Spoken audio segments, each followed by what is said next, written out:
Gusto ko po i-share po ito sa inyo na sinulat po ni Adam R. Holtz sa Filipino Star ngayon. Pagkain sa araw-araw. Ay mapupunit po tayong aral na magagamit po natin, ma-apply po natin sa ating buhay sa araw-araw po. Pagkain sa araw-araw.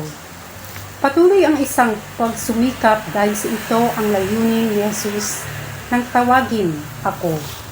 Filipos chapter 3 verse 12. Noong June 11, 2002, nagsimula ang competition ng American Idol. Bawat linggo, umaawit ang mga kalahok ng sariling nilang version ng mga sikat ng kanta. At boboto ang mga nanonood kung sino ang tutuloy na susunod na round ng competition. Bilang isa sa mga hurado sa palabas, tatak na sagot ni Randy Jackson na inangkin ng kalahok ang kanta. Kung pinag-aralan nito, iyon ng maigi. At binigyan ng personal na estilo at paraan ng pagkaawit.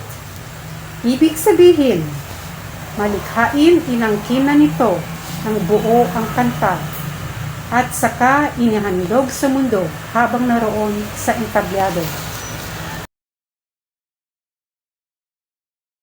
Sa Biblia, iniimbitahan tayo ni Apostol Pablo na gumawa rin ng ganoon na sariling nating pananampalataya.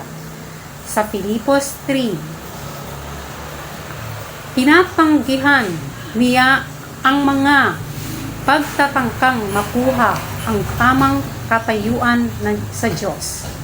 Sa halip, tinuturuan niya tayo na yakapin ang pagiging matuwid na mula sa Diyos dahil sa pananampalataya.